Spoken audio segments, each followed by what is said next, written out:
Welcome to guys my new blog. आशा करते हैं आप लोग अच्छे होंगे। सबको सुबह की जय श्री राम।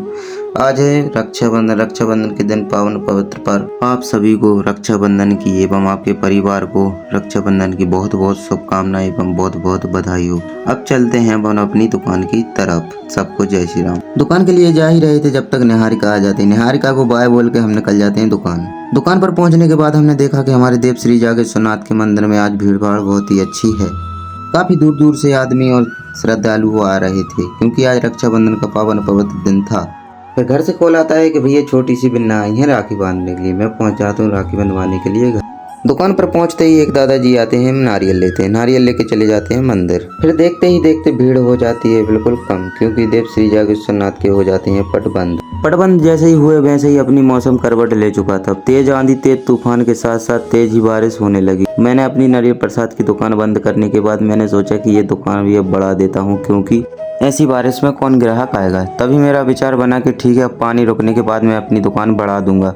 तभी मैंने अपनी दुकान का पूरा सामान समेट कर पूरी तरह से रख लिया था। पानी का रुकने का इंतजार कर रहा था, पानी भी रुक गया था। पानी रुकने के बाद मैंने रख दिया अपनी दुकान पर पूरा सामान रखने के बाद मैंने लटकाया शटर लटकाने के बाद मैंने सोचा कि अब तारे भी फंसाई देता हूँ, क्योंकि अब दुकान नहीं आऊंगा। ताले लगाने के बाद मैं देखने लगता हूँ अपना लुक। शाम को घर पहुंचने के बाद राखी की भी तैयारी हो चुकी थी पूरी। राखी बंधवाने के लिए बैठ गया था। पहले लगाया मेरी सिस्टर ने टीका। मुझे टीका लगाने के बाद फिर होती रस्म रूमाल की। रूमाल सिर पर डालने के बाद दीदी फिर बंधती है हमें राखी बंधवाने के बाद दीदी ने की मेरी आरती। आरती के साथ साथ मुझे मिल गया आशीर्वाद। आरती करने के बाद रस्म हुई मिठाई खाने की। मैंने मिठाई थोड़ी सी खाई थी। मैंने सोचा कि फिर चलो ठीक है, थोड़ी सी मिठाई अब तुम भी खा लो। दीदी को मिठाई खिलाने के बाद फिर आ जाती हमारी सबसे छोटी सिस्टर। पहले लगाया उनने भी टीका लगाने के बाद फिर आ गया सर पर रूमाल सर पर आने के बाद फिर बंधी हमें राखी बांधने के बाद हमारी छोटी सिस्टर ने की हमारी फिर आरती करने के बाद फिर हमें खिलाया गया मोतीचूर का लड्डू। उसी आधे लड्डू में से हमने भी निर्णय लिया कि तुम भी खा लो इसी लड्डू में से आधा। सिस्टर को लड्डू खिलाने के बाद हमें भी मम्मी ने लगा दिया फिर टीका। मम्मी ने भी निर्णय ले लिया था कि तुम्हें टीका लगाने के बाद मैं भी मिठाई खिलाऊंगी बेटा।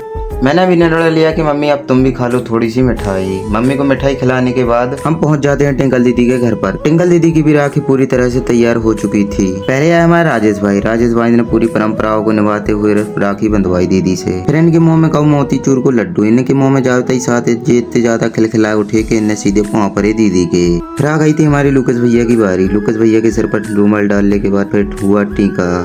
रूमाल डालने के बाद रस्म निभाई गई रक्षा कवच की।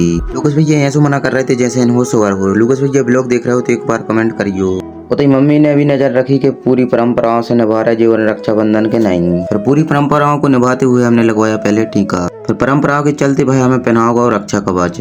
फिर दीदी ने भी अपनी परंपरा निभा दो, हमें खुआओ लड्डू। फिर हमने अपनी पूरी परंपरा निभा दो, हमने सेंगू लड्डू खुआ दो दीदी हो।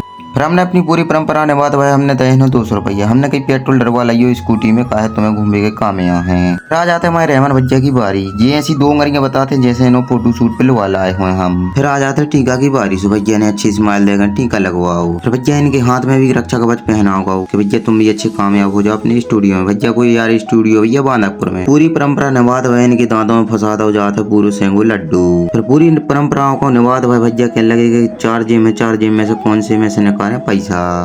आखिरकार इतनी ज्यादा किचकिच करने के बाद मिले 200 रुपया। फिर कछु देरी के बाद अपने भैया और भाभी को भी नंबर लग गया। तो फिर समय के चलते 12 बज गए थे। फिर निभाई गई टीका की रस्म निभाई गई रक्षा कवच पहनावे की। पूरी परंपरा निभा दो भैया ने खिला दो दीदी हो लड्डू। फिर आ जाती है भाभी जी की बारी। भाभी जी को टीका लगाकर फिर रस्म निभाई जात है रक्षा कवच की। रक्षा कवच भाभी को भी पहना दो जात है। कोई परंपरा के चलते भाई भाभी जी को खिलाई जाते है फिर मिठाई। फिर भाभी जी ने भी निर्णय लाओ कि टिंकल दीदी अब तुम भी खा लो मिठाई।